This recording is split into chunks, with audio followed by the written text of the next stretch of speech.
잠언은 모두 몇 장? 1장부터 몇 장까지? 31장. 31장까지 있죠. 왜 31장까지일까요? 잠언이 왜 1장부터 31장까지 있을까요? 그렇죠. 예, 사모님 맞습니다. 매일같이 하루에 한 장씩 읽어라. 그래서 31장이래요. 2월달은 어떻게 합니까, 그러면? 28장까지. 28장까지 되죠. 근데 맨 마지막 뒤가 중요하거든요. 현숙한 여인, 뭐 좋은 아내에 대한 내용이 뒤에 나와요. 그래서 꼭 읽으셔야 됩니다.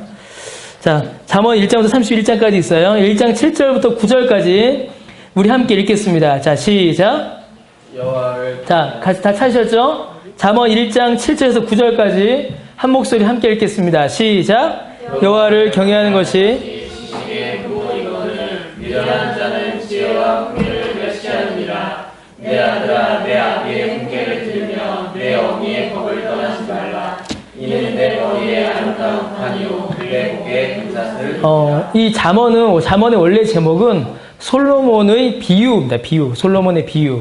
근데 이 비유라는 단어가 어디에서 쓰이는 단어와 같은 단어냐면 예수님께서 비유로 말씀하시되라고 할 때 그 비유와 같은 단어예요. 그러니까 히브리어 단어를 헬러로 번역했을 때 바로 그 단어가 됩니다. 그래서 이 잠언 전체는 단순히 명언과 금언의 모음, 음으로만 보시면 안 됩니다. 비유예요, 비유. 이걸 통하여서 하나님의 아주 심오하고 깊은 지혜를 우리에게 비유로 말씀해 주십니다. 그래서 제가 아까 제네버리 문답에 모든 지혜의 근본이신 아들, 예수님이라는 말을 했죠. 그게 이제 잠언의 주제라는 겁니다. 1장 7절 보세요. 여호와를 경외하는 것이 무엇이다? 지식의 근본이다. 그러니까 여호와를 경외하는 것이 지식의 근본이다. 사람이 알아야 하고 사람이 믿어야 하며 사람이 참으로 그 마음에 두어야 하는 것은 여호와를 경외하는 것입니다. 신명기에 보게 되면 여호와를 경외하는 것이 곧 하나님을 믿는 것이다. 하나님을 향한 신자의 바른 자세다라고 되어 있어요. 그러면 여기서 여호와를 경외함은 하나님과 신자의 참된 관계, 바른 관계를 의미합니다. 그런데 그 뒤에 보니까 뭐라고 되어 있어요? 미련한 자는 무엇을 멸시한다? 미련한 자는 지혜와 훈계를 멸시한다. 우리가 하나님 앞에 나아가기 위해서 하나님과 우리의 관계를 회복하기 위해서 반드시 필수적으로 있어야 하는 것이 뭘까요? 무엇이 있어야 우리가 하나님과의 관계가 회복되나요? 하나님을 경외해야 되잖아요. 하나님을 경외함이 무엇이 있어야 우리 안에 가능하냐라는 것이에요. 그렇죠. 예수 그리스도가 없으면 하나님을 경외함이 우리에게 불가능합니다. 예수 그리스도 없이 우리가 하나님을 경외하는 것, 하나님을 아는 것, 하나님과 교제하는 것은 불가능해요. 그러면은 여러분 여기서 미련한 자는 지혜와 훈계를 멸시한다라고 할 때 이 지혜는 누구를 가리킬까요? 예수 그리스도를 가리키는 겁니다. 단순히 이게 앞에 있는 경외함, 지식, 지혜가 이렇게 나누어지는 뭐 이런 정도의 의미가 아니에요. 하나님을 아는 것에 있어서 예수 그리스도가 있어야 하고 하나님을 경외하지 않는 자는 예수 그리스도를 미워합니다. 예수 그리스도를 미워하는 자가 하나님을 결코 경외할 수가 없는 것이에요. 그래서 잠언은 2번, 3번 이렇게 봐야 됩니다. 이게 까딱 잘못 보게 되면 이제 알레고리라고 하죠. 풍유법이라고 해서 영적으로 막 이렇게 상상의 나래를 이렇게 펼쳐나가는 해석의 위험성이 있어요. 그러나 잠언이 가지고 있는 신학적인 방향성과 그런 사용된 용어들이 교훈하는 바가 분명히 있습니다. 그것들을 가지고서 성경을 볼 때 우리 그 참된 의미를 알 수 있어요. 그렇다면 여러분 8절을 보세요. 8절. 내 아들아 라고 하죠. 내 아들아. 솔로몬이 자기 자녀를 부르는 것이에요. 근데 여기서 내 아들 할 때 이 아들은 교회의 자녀들을 가리켜요. 그 여러분 교회의 자녀들이 누굽니까? 교회의 자녀들? 교회의 자녀는 성도죠. 성도죠. 내 아들아 네 아비의 훈계를 들으며 하나님의 말씀을 들으며 그때 뒤에 뭐가 나와요? 내 어미의 법을 떠나지 말라라고 되어 있죠. 그러면 이 어미는 누굴 가리키겠어요, 여러분? 교회를 가리킵니다. 교회를. 아버지의 법과 어미의 법, 교회의 양육. 이 안에서 예수 그리스도를 믿음으로 하나님을 경외하는 신앙으로 자라가라 라는 복음에 대한 비유가 잠언에 나와요. 이런 얘기 처음 들었죠? 예. 들었나요? 들으신 분 있으세요? 어디서 들었어? 아, 나한테 들었구나. 예. 그래서 잠언을 읽으실 때는 이 잠언이 그냥 어떤 좋은 명언들을 모아놓은 그 뭐라고 하죠? 명언들을 모아놓은 책을 가리켜서 예, 명언집, 그렇죠. 예. 예, 명언집이라고 하죠. 근데 갑자기 생각이 나네. 명언집을 모아놓은, 이게 명언을 모아놓은 단순히 그런 책이 아니다라는 겁니다. 그 이상을 우리에게 이야기하고 있다는 것을 생각을 하시면서 잠언을 꼭 보셔야 돼요. 그래서 잠언을 그래서 한 절 한 절 떼서 읽는 분도 있는데, 물론 그렇게 봐도 교훈이 되긴 하지만, 전체 맥락을 통해서 그 안에 있는 복음의 내용들을 뽑아내는 거 굉장히 중요합니다. 제가 은퇴할 때 뭐 설교한다고 했죠? 기억나세요? 내가 무슨 설교를 할 때쯤 되면 이제 저 양반이 이제 은퇴하려고 하는가 보다라고 생각하고 있잖아요. 전도서. 그럼 그 앞에는 제가 뭘 할까요? 잠언입니다. 잠언. 그 앞에 잠언을 할 거예요. 아니, 아가는 곧 할 수도 있어요. 예. 잠언을 하면은 저 양반이 이제 은퇴를 생각하는구나. 전도서를 하면은 이거 끝나면 저 양반 이제 빠이빠이다 이렇게 생각하시면 돼요. 8월 때부터 하라고? 20년 동안. 제가 이래서 휴가가 두려워요. 자, 그럼 보겠습니다. 잠언 한눈에 보기. 저는 이게 주일 오후가 훨씬 이렇게 재밌어요. 편하고. 잠언을 보면은 6가지의 초점이 있어요. 6가지의 내용들 쭉 이어집니다. 1장부터 7절, 1장 1절 7절까지는 잠언의 목적을 우리에게 쭉 이야기해 줍니다. 우리가 8절까지 읽었는데, 9절까지 읽었는데, 거기 안에 포함된다고 볼 수 있겠죠. 1장 8절부터는 이제 젊은이를 위한 잠언이에요. 가깝게는 솔로몬의 아들이요, 넓게는 모든 이스라엘의 자녀들. 그리고 여러분, 이게 아주 중요한 거예요. 이스라엘의 자녀들은 그냥 자녀들이 아니죠. 이스라엘의 자녀들은 어떤 자녀들입니까?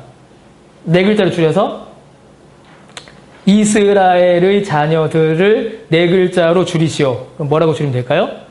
그렇죠. 언약 백성. 저 오늘 폭주하시는데요, 오늘? 왜 그러세요? 곧 여기 저랑 신학교 동기거든요. 늘 저는 불안해요. 네. 뭐라고요? 언약 백성, 언약 자녀입니다. 이스라엘의 자녀는 그냥 자녀가 아니라 언약 자녀. 곧 하나님의 언약을 받은 은혜의 자녀들. 그러니까 믿는 자들을 향한 말씀이 되는 거예요. 이거 아주 중요한 거죠. 그래서 젊은이를 위한 잠언, 아버지의 권면이 쭉 이어집니다. 9장까지. 그 10장부터는 솔로몬의 잠언이다라고 되어 있어요. 그런데 그러면 1장부터 9장까지는 솔로몬의 잠언이 아니냐? 그것도 솔로몬의 잠언입니다. 그런데 이제 10장부터는 좀 특별하게 정리를 하죠. 그리고 25장부터는 25장 1절에 보면은 이제 성경에서 아주 드문 표현이 등장해요. 25장 1절을 보게 되면 히스기야가 신하들을 모아 편집했다라는 말이 등장해요. 이 편집이라는 단어를 이제 개혁주의자들이 아주 싫어하는 단어 중에 하나인데, 실제로 성경이 편집했다라고 하니까 이건 편집한 겁니다. 그런데 어찌됐든 간에 잠언이 솔로몬의 모든 명언들을 다 담고 있지는 못하다는 겁니다. 그래서 그 중에 일부를 히스기야 때에 히스기야가 신하들을 동원하여서 이게 흩어져 있는 잠언들을 모아라 라고 해서 모은 게 이 25장부터 29장까지의 내용이다라는 것이에요. 그리고 30장부터는 아굴이 잠언을 기록하고 있고, 또 31장부터는 르무엘의 잠언이 또한 있습니다. 그래서 솔로몬의 잠언이 있고, 그 다음에 31장은 뭐가 나와요? 현숙한 아내, 현숙한 여인이 어떤 여인인가에 대한 내용이 31장에서 쭉 등장하게 됩니다. 그럼 31장에 이제 잠언을 보면 이제 여인, 아내에 대한 내용이 많이 나오는데, 31장에 나온 현숙한 아내는 2가지로 이제 생각해 볼 수 있는 거예요. 정말로 현숙한 아내, good wife, 좋은 와이프. 영어로는 현숙하다는 말이 이제 wise나 현명한이라는 보다는 healthy라는 단어가 오히려 맞아요. healthy나 sound. 영어로 sound는 뭐예요? 예, 건전한 의미죠. 그래서 현숙한 의미는 이제 건강하거나 건전한 아내라는 의미가 훨씬 더 맞아요.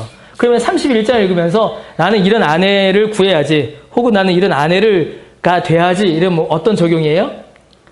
1차적 적용이에요, 그거는. 그 의미가 맞는 말이지만 1차적이에요. 2차적으로는 그것이 뭘 의미할까요?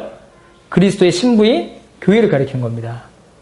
그래서 그런 내용들이 있다는 걸 쭉 보셔야 돼요. 그러면은 잠언 1장부터 31장까지가 쭉 이어져요. 1장에서는 복음을 선언합니다. 복음에 대한 내용을 쭉 이야기해요. 그리고 그 복음을 듣고 어떻게 살아야 되는지를 쭉 이야기한 다음에 가운데는 마지막에 가서는 교회의 아름다움을 설명해 주는 겁니다. 그렇게 살아가고 있는 교회의 아름다움. 복음을 듣고 복음으로 살아가며 그렇게 모인 교회의 아름다움. 그러니까 잠언을 보면서 예수 그리스도와 복음과 교회를 발견해내는 것이죠. 예, 이거 굉장히 중요한 겁니다, 여러분. 예. 잠언을 우리가 이렇게 모르고 읽을 때는 잠언의 절반도 못 읽고 그냥 넘어갈 때 훨씬 많아요. 자, 봅시다. 잠언은 이제 6개의 부분으로 나뉜다라고 위에서 말씀을 드렸죠. 잠언의 기록 목적은 크게 두 가지입니다. 도덕적인 분별과 판단력을 제공해요. 신자라면 이렇게 생각해야지, 이렇게 살아야지. 그 다음에 정신적인 명철과 인식력을 개발하기 위한 바르게 판단하는 것, 바르게 아는 것이 무엇인가를 이야기해 줍니다. 크게 이제 세 가지 정도를 이제 우리가 좀 살펴볼 수가 있어요. 첫 번째로 잠언은 지혜를 이야기합니다. 잠언이 말하는 지혜는 문자 그대로 살아가는 기술이에요. 어떻게 살아야 하는가. 그래서 어떤 목사님은 잠언을 가리켜서 신자의 거룩한 처세술이라고 기록하신 분도 있어요. 그러니까 처세술 이러면 참 부정적인 의미로 보이잖아요. 그런데 잠언은 그렇지 않다라는 것이죠. 경건한 신자가 이 세상에서 어떻게 살아가야 되는가. 그래서 잠언을 보게 되면은 우리 삶의 거의 대부분이 다 나옵니다. 부부관계, 자녀관계, 직장의 상하 관계, 또 뭐도 있어요. 미움, 사랑, 증오, 질투, 분노, 모든 관계가 다 나옵니다. 그래서 우리의 인생을 아주 총망라한 어떻게 살아갈 것인가에 대한 내용이 쭉 나오죠. 지혜를 이제 많이 이야기합니다. 그런데 이 지혜는 여기 방금 말씀드렸던 것처럼 살아가는 기술, 어떤 처세에 대한 내용도 있지만 단순히 영리함이나 지식, 어떤 단순한 지식을 넘어서서 이야기합니다. 이 잠언에서는 이 지혜를 가리켜서 실천적인 의로움과 도덕적인 통찰력이라고 이렇게 이야기를 해요. 우리가 의인이 되었죠.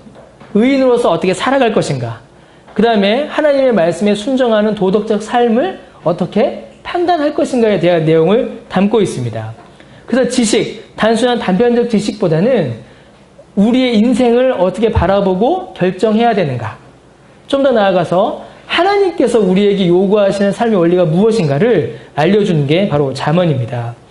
그 잠언은 삶의 모든 영역에서 가장 근본적인 내용들을 기술하고 있는데 그 내용은 하나님 앞에서 행해야 할 실천적인 의로움을 다루고 있습니다. 신자가 하나님 앞에서 어떻게 살아갈 것인가. 그래서 결국 잠언이 우리에게 질문하는 것은 하나님과 얼마나 바른 관계를 맺고 있는가. 이것을 궁극적으로 질문해요. 삶의 모든 영역에서, 삶의 모든 자리에서 하나님과 어떤 관계 가운데 살아가고 있는가. 이것을 우리에게 계속해서 질문합니다. 하나님의 자녀된 자들, 구원받은 백성이 이 땅 위에서 살아가는 지혜가 이 잠언에 담겨 있죠. 그래서 아까 말씀드렸던 것처럼 단순한 명언의 모임이 아닙니다. 그러므로 잠언이 말하는 지혜는 항상 이중적이에요. 방금 말씀드렸는데 먼저는 이가 중요한 겁니다. 구원을 받기 위해 알아야 하는 지혜를 이야기합니다. 그럼 구원을 받기 위해 알아야 하는 지혜, 이게 뭐예요? 복음이죠.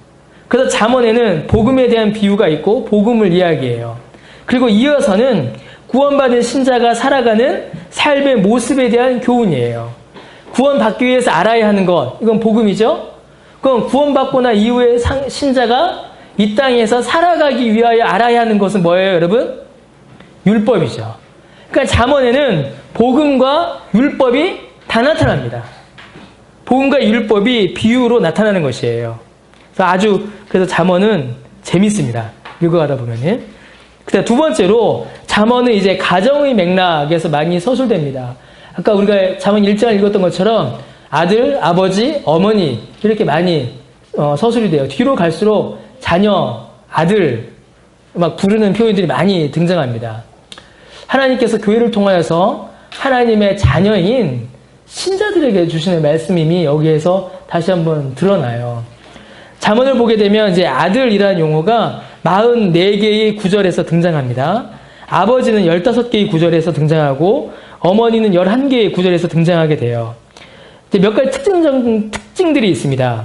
먼저 솔로몬 본인은 일부 다처였죠. 그쵸? 아내가 몇 명이었어요? 예, 첫까지 합치면은 1000명이었죠. 1000명. 예, 아주 대단했습니다. 솔로몬은 일부 천처 하면서 잠언에서는 일부 일처 하라고 얘기해요. 일부 일처 하라. 자기의 삶과 그렇죠. 솔로몬은 1일 1처였어요. 그리고도 3년이죠. 그런데 이 잠언에서는 일부 1처하라라고 이야기해요. 이게 왜 그러겠습니까? 본인의 삶과 교훈이 이제 괴리된 것도 있지만 솔로몬이 정말로 말하고자 하는 것은 하나님과 교회의 관계이기 때문에 그래요. 하나님이 교회를 온전히 사랑하신, 교회만 사랑하셨고 교회 역시도 하나님만을 사랑해야 하는 그 관계를 이야기하기 때문에 그렇습니다.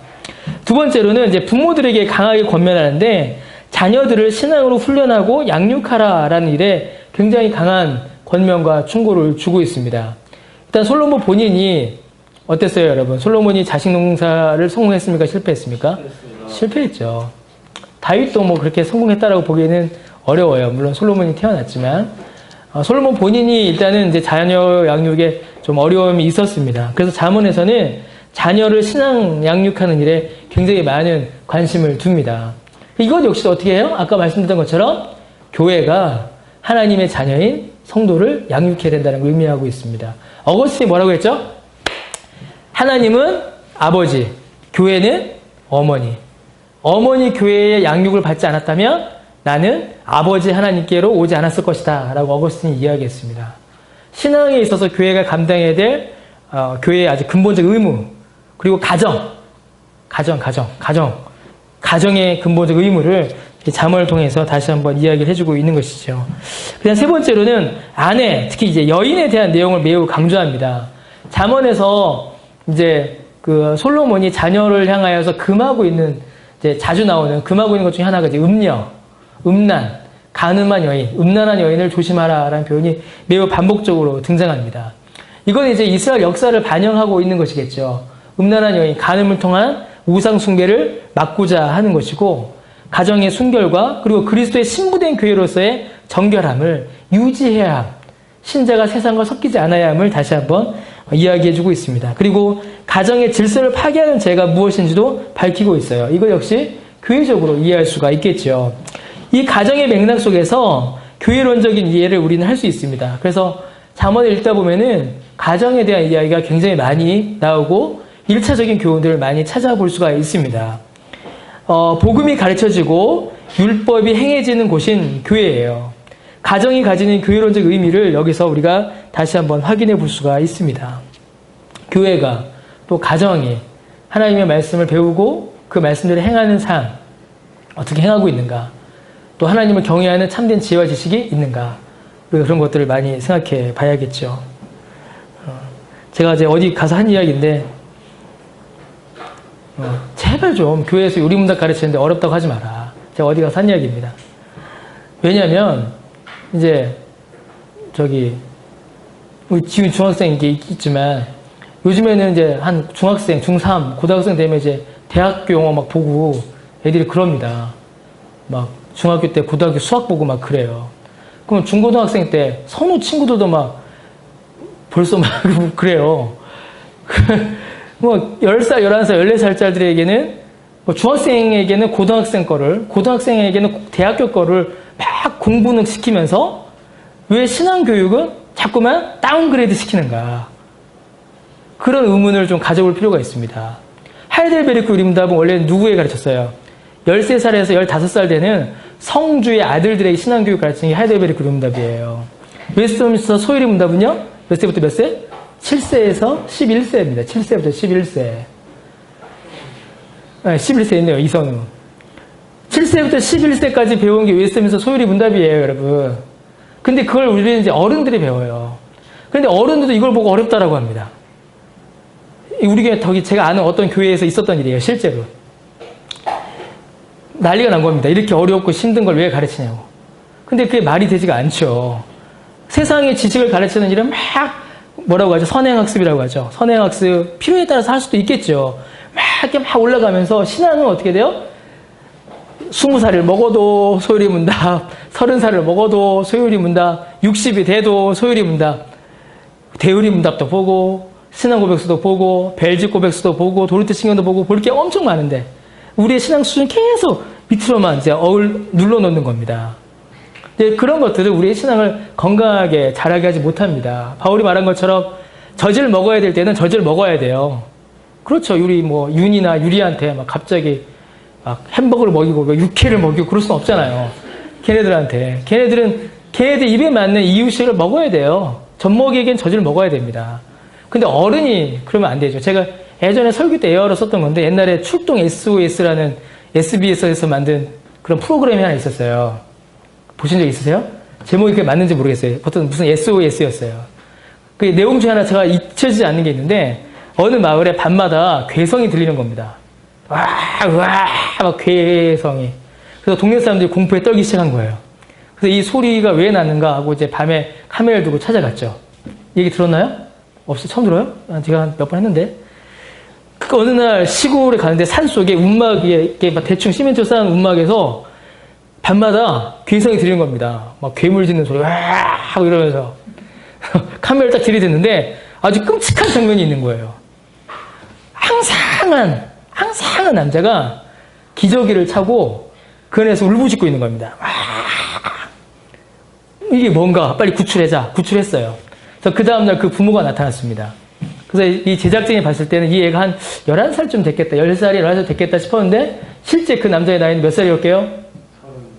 30까지는 아니고 한 20살 정도 됐습니다. 24살, 25살. 근데 이 청년이 정신지체가 있었던 거예요. 그러니까 이 부모가 이 정신지체가 있는 이 아들을 그 움막에다 가둬놓고 뭘 줬을까요? 분유만 줬습니다. 분유. 애들이 먹는 분유. 이분들이 생각하기에 이 분유는 사람이 먹고 살기에 필요한 영양소가 다 들어있다라고 생각한 거예요. 그래서 이 사람에게 분유만 준 겁니다. 근데 그 분유는 누구에게는 맞아요?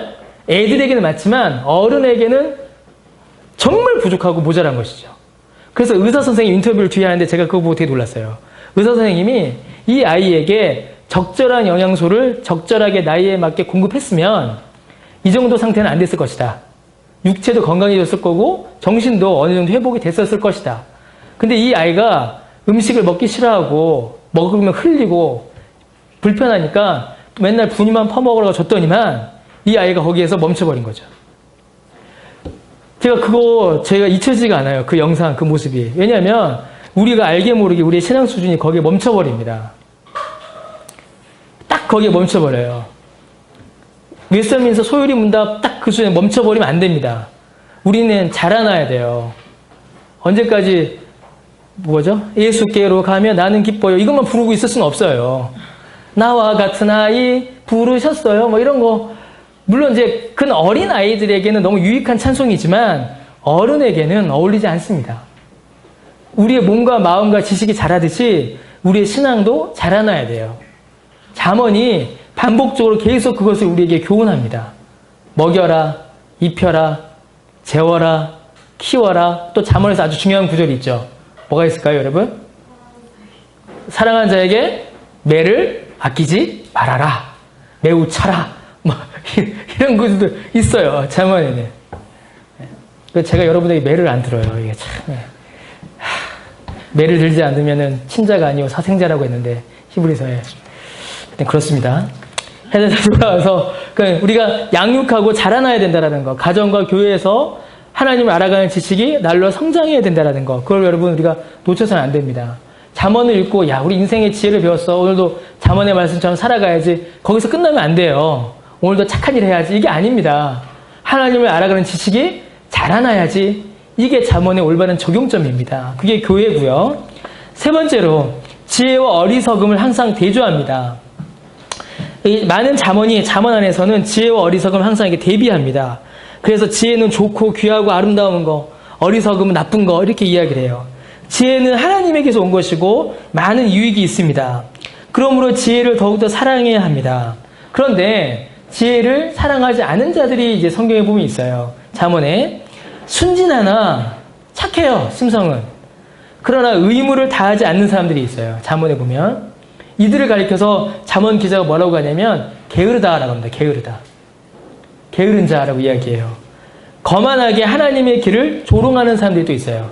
하나님의 길 난 몰라도 돼. 하나님 몰라도 난 잘 살 수 있어. 이렇게 말하는 사람들이 잠언에 등장합니다. 이들을 가리켜서 모두 다 잠언 기자는 뭐라고 하냐면 어리석은 자들이다라고 해요. 심성이 착하나 하나님 알기를 게을리하는 자들도 어리석은 자고 교만하고 거만하여 하나님의 길을 조롱하는 사람들도 다 어리석은 자들입니다.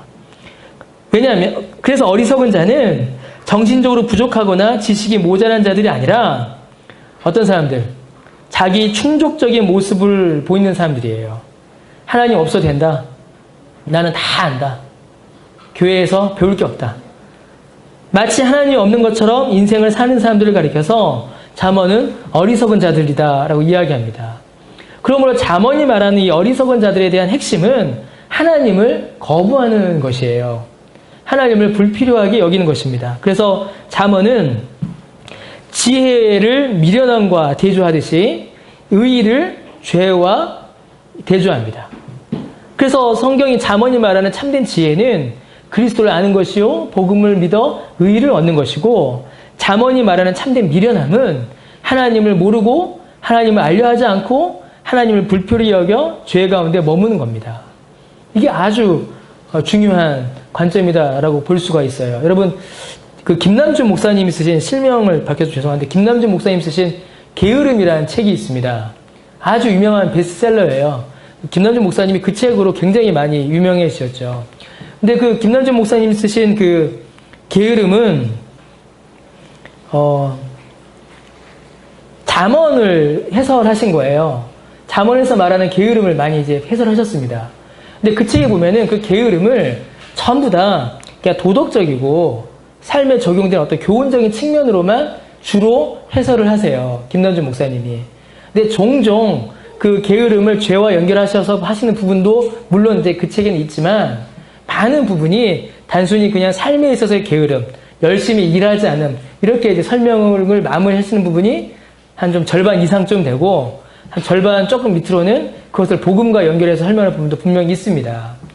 우리가 잠언을 볼 때, 또 지혜와 미련함, 의와 죄를 볼 때는 항상 이 미련함과 게으름이 단순한 미련함과 게으름, 개미와 배짱이 이런 수준으로 끝나는 것이 아니라 하나님을 향하여서 어떤 자세로 서 있는가를 우리가 점검해 봐야 한다는 겁니다. 하나님 알기를 힘쓰고 애쓰고 있는가? 하나님 알기를 게을리하고 있는가? 이런 부분들에 대한 점검이 늘 필요한다는 것이죠. 그래서 뭐래요? 율법이?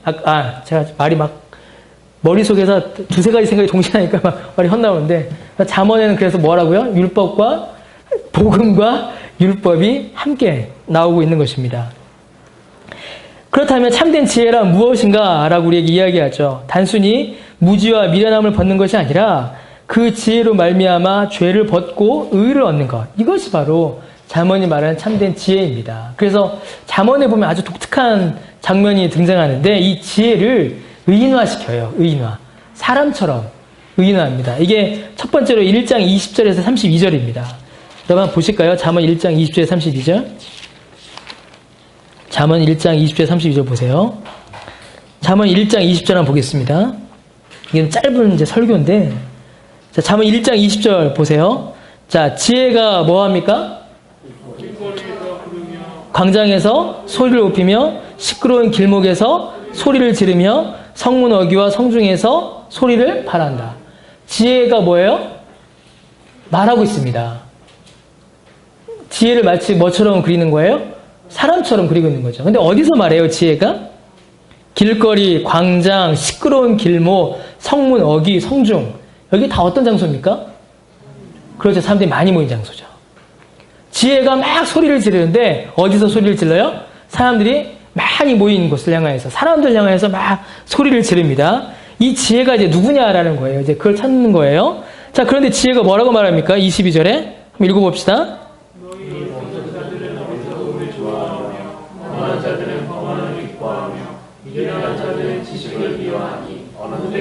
자, 잠언에서 말하는 미련함은 뭐라고 했어요? 하나님을 멀리하는 것이라고 했죠. 하나님 필요 없어 하는 겁니다. 언제까지 니들 그럴래? 결국 지금 뭐를 지적하는 거예요? 22절은 죄를 지적하는 겁니다. 야, 이 미련한 인간들아! 라는 말 이꼴 뭐예요? 야, 이 죄인들아! 라는 말과 같은 말이에요. 자, 그래서 23절에 뭐라고 합니까? 아주 중요해요, 23절이. 시작. 이게 뭐랑 똑같아요? 회개하라, 회개하라. 지혜가, 사람도 아닌 지혜가, 니들 죄인이야, 회개해. 그래 놓고서 23절 아주 중요한 구절입니다. 뒤에 뭐라고 합니까? 보라, 내가 이게 아주 중요한 겁니다. 내가 나의 영을 너희에게 부어주며 내 말을 너희에게 보이리라. 나의 영을 너희에게 부어주겠다라고 말할 수 있는 존재는 누구밖에 없어요? 하나님밖에 없습니다. 내가 나의 영을 너희에게 주리라 라고 누가 약속하셨어요? 예수님께서 승천하시면서 말씀하셨죠. 그럼 여기서 말하는 지혜, 지금 말하고 있는 지혜는 누굴 가리킬까요? 예수님입니다. 예수님. 지훈아, 이게 다 언어 영역 공부야. 화자를 찾으시오, 이거거든. 내가 옛날에 이걸로 밥벌이 했었어. 자, 다시 돌아옵시다. 그러니까 내가 나의 영을 너에게 부어주면 내 말을 너에게 보이리라. 이게 예수님입니다. 구원의 도리, 죄인임을 지적하시고 그것을 돌이키라라고 말씀하시죠. 더 보세요. 더 나와요. 24절에 내가 불렀으나 너희가 듣기 싫어하였고 내가 손을 폈으나 돌아보는 자가 없었다. 이게 누구예요? 예수님입니다. 예수님께서 불러도 사람들이 싫어했고 손을 펴셨으나 사람들이 다 돌아보지 않았죠. 도리어 예수님의 모든 교훈을 멸시하며 예수님의 책망을 받지 않았습니다. 이 복음의 선언이죠. 26절 너희가 재앙을 만날 때 내가 웃을 것이며 너희에게 두려움이 임할 때 내가 비웃으시리라. 이게 어디 나오는 말일까요? 시편 2편에 나오는 말씀이에요. 시편 2편에 메시아가 철장으로 닭대를 부수면서 이런 이야기를 합니다. 내가 비웃으시리라. 그럼 이건 시편 2편 4절의 이 말씀은 메시아의 말, 그 누구의 말? 예수님의 말씀인 거예요. 그러므로 잠언에서는 지혜를 의인화하여 예수 그리스도가 누구신가? 그의 복음이 어떻게 드러나는가? 그가 또한 어떤 대접을 받으시는가를 우리에게 알려주고 있는 겁니다. 예수님을 보여주고 있는 것이에요. 오늘 오전에 설교 드렸던 것과 마찬가지로 유대인들은 그래서 잠언을 펴서 보면은 누굴 볼 수 있는 거예요? 참된 지혜이신 예수 그리스도를 유대인들은 추측할 수 있었던 것이죠. 근데 그들은 그것을 추측하기를 거부하였고 깨달은 자도 받아들이지 않은 거예요. 잠언 8장 한번 보시겠습니다. 8장. 8장은 통째로 지혜를 의인화해요. 자, 이제 이 표만 보고 그냥 말씀을 드릴게요. 지혜가 어디서부터 있었느냐? 하나님 안에 있었고 만세 전부터 있었고 만물이 있기 전에 있어요. 하나님 안에 있었는데 만세 전에 있었고 만물이 창조되기 이전에 있었던 존재는 누구? 예수님밖에 없습니다. 그 지혜는 누구예요? 예수님이에요. 지혜가 가르칩니다. 명철과 이해와 가장 선한 것과 진리와 악을 미워하는 것과 의와 지식, 근심, 여호와를 경외함을 가르쳐요. 지혜의 가치, 아주 놀라운 가치가 있죠. 뭐가 옵니까? 첫 번째로 부와 명예를 가져온다. 부와 명예. 두 번째로 뭐가 와요? 더 위대해진다. 그러니까 금과 은보다 더 위대해진다니까 금과 은은 줄 수도 있고 안 줄 수도 있다라는 거예요. 예. 부와 명예를 가져오고 금과 은보다 더 위대해진답니다. 이게 뭘 의미하겠어요, 여러분? 실제로 이 땅 위에서 누리는 물질적인 복을 의미할 수도 있습니다. 의미할 수도 있어요. 하나님께서는 합당한 자에게 그 물질을 맡기십니다. 저는 그거 실제로 제가 지금까지 사역하면서 하나님께서 물질의 복을 주시는 분들을 저는 실제로 봤습니다. 무조건 하나님께서 안 주시는 거 아니에요. 하나님께서 택하신 자에게 또 합당한 자에게 그것을 선히 쓸 자에게 하나님께서 물질의 복을 정말 주십니다. 그런 일들이 있어요. 그리고 또 뭐가 있어요? 지혜로운 자는 복을 받고 결정적으로 뭘 얻습니까? 생명을 얻어요. 반대로 어리석은 자는 무엇을 사랑해요? 사망을 사랑하죠. 그건 지혜가 생명과 사망을 나누어 놓고 있는 것입니다. 구원과 예수 그리스도의 복음이 다시 한번 확인되는 것이죠. 지혜는 신성하며 또한 생명학적이고 영적인 모든 생명의 근원이 되십니다. 의롭고 도덕적이며 지혜를 얻으려는 모든 자들에게 복을 주세요. 그러므로 이 지혜는 이 골로새서 2장 3절에 있는 말씀과 같이 그 안에 지혜와 지식의 모든 보화가 감추져 있는 그리스도를 의미합니다. 그리스도가 이 땅 가운데 오실 텐데 그가 이러한 은혜를 우리에게 주실 것이다. 그를 가리켜서 솔로몬이 지혜다라고 이야기하는 겁니다. 그래서 잠언의 원래 책 제목이 뭐라고요? 제가 처음에 얘기했죠? 솔로몬의 비유. 그래서 예수님의 비유와 같이 솔로몬도 비유를 통하여 예수님과 복음을 설명하고 있는 것입니다. 그래서 고린도전서 1장 30절에 우리 한번 읽어보겠습니다. 여러분 강의 안에 있죠? 고린도전서 1장 30절 같이 한번 읽어보겠습니다. 자, 시작. 너희는 그리스도 예수 안에 있고 예수는 하나님으로부터 나와서 우리에게 지혜와 의로움과 거룩함과 구원이 되셨으니 예, 참된 지혜이신 예수 그리스도가 잠언을 통하여서 우리에게 나타납니다. 잠언 31장 매일 한 장씩 읽어라. 그래서 삶의 교훈을 삼아라. 지난주 혹시 기억나세요? EQ를 위해서는 뭘 읽고? 시편을 읽고. 잠언은 뭘 위해서 읽어야 돼요? 뭐요? JQ는 뭐야? J가 뭐야? 기억 안 나십니까, 여러분? EQ는 시편이요? 그렇죠. MQ는 잠언이다. M이 뭐였어요? moral, 도덕이었죠. 도덕 지수를 위해서는 잠언을 읽어라. 세상 사람들이 이제 하는 이야기입니다. 많은 사람들이 그렇게 이야기를 해요. 실제로 잠언이 도덕적인 교훈들을 우리에게 주는 것은 분명한 사실입니다. 분명한 사실이에요. 그래서 예수를 믿지 않는 자들도 잠언을 읽어요. 잠언에는 많은 지혜를 보면서 막 좋은 얘기 진짜 많거든요. 구제를 좋아하는 자는 풍족하여질 것이요 남을 윤택하게 하는 자는 자기도 윤택하여지리라. 얼마나 좋습니까? 제가 그냥 아무거나 읽은 거예요. 지금 눈에 보이는 거. 그러니까 잠언 한 절 한 절 떼서 봐도 참 많은 유익과 교훈을 우리에게 줍니다. 그건 이제 1차적인 이해예요. 1차적인. 불신자들도 얻을 수 있는 이해입니다. 그러나 우리는 잠언을 통하여서 이 지혜가 우리에게 궁극적으로 가르쳐주고 있는 그리스도의 복음, 신자의 삶, 율법, 그 모든 복음의 내용들을 총체적으로 우리가 이해하고 찾아낼 수 있어야 돼요. 시편, 잠언, 전도서가 여러분 결코 그냥 쓰여진 책이 아닙니다. 정말로 깊어요. 여러분 이제 다 했는데 성경에서 아직 이제 완벽하게 번역되지 않은 책이 몇 권이 있습니다. 원문에서 완벽하게 번역되지 않은 책. 그 헬라어, 신약 성경은 거의 다 완벽하게 번역이 됐다라고 해요. 근데 구약 성경은 완벽하게 번역이 되질 않았어요. 왜냐면 헬라어는 이제 자음과 모음이 있잖아요. 영어 알파벳 같아서 번역이 됩니다. 근데 히브리어는 여러분 한자랑 비슷해요. 그래서 그 뭐라고 하죠? 알파벳 문자, 우리 같은 글자를 표음이라고 하죠. 표음 문자라고 하죠. 음을 쓰는 거. 그죠? 별 얘기 다 하죠. 근데 이제 한자 같은 경우에 뭐라고 해요? 표의어라고 하죠. 근데 히브리어는 표음과 표의가 섞여 있어요. 왜냐하면 히브리어 원래는 모음이 없습니다. 히브리어는. 그래서 히브리어 원문 옛날 이제 이런 성경에 기록된 걸 보면 이제 자음만 쭉 있어요. 그 모음은 어떻게 했을까요? 모음은 서기관들이 외운 겁니다. 다 외운 겁니다. 서기관들이. 각 집안별로 니네 집은 잠언, 니네 집은 전도서. 왜? 기록은 실수할 수 있지만 기억은 실수하지 않는다. 이게 그분들의 모토예요. 반대죠. 근데 그분들은 이게 참 그런데 인간이 기록한 기록보다는 하나님께서 영감하신 기억을 더 신뢰했어요. 그래서 각 집안별로 나눠서 책을 외웠습니다. 그래서 모음이 없어요. 원문을 보게 되면. 그래서 모음은 이후에 이제 히브리어는 붙어졌습니다. 성경에서 잠언하고 전도서는 욥기 이 세 권은 아직도 완벽한 번역이 없다라고 설명해요. 특히 이제 잠언하고 전도서.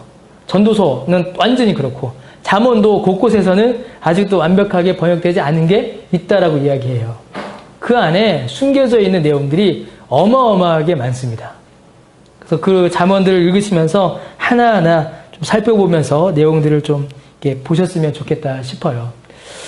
제가 예전에 잠언을 한 1장부터 31장까지 이제 새벽에 한번 쭉 강의를 한번 한 적이 있는데, 거의 복음서를 읽는 것 같은 느낌이 많이 들었었습니다. 언제 기회 있을 때 또 우리가 함께 살펴보면서 잠언의 귀한 내용들 살펴보길 바랍니다. 다음 주는 이제 전도서를 보겠습니다. 제일 어려운 책이죠. 전도서 다음 주에 살펴보겠습니다.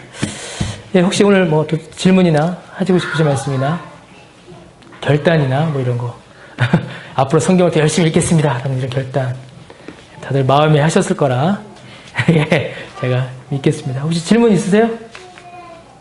없으신가요? 예, 그러면 우리 잠깐 기도하고 마치겠습니다. 우리 잠언 우리 함께 공부했는데 우리 찬송가 부른 것처럼 하나님의 말씀을 더욱더 사랑하며 하나님을 아는 지혜가 우리 안에서, 우리 교회 안에서, 또 우리 가정 안에서 더욱더 자랄 수 있는, 그래서 하나님 기뻐하시는 신자로 우리가 점점 성장할 수 있게 해달라고 우리 함께 공부한 내용 놓고 기도하시고 또 우리 성도들 위해서 여러분 개개인 놓고 기도한 후에 우리 정리하도록 하겠습니다. 함께 기도하겠습니다.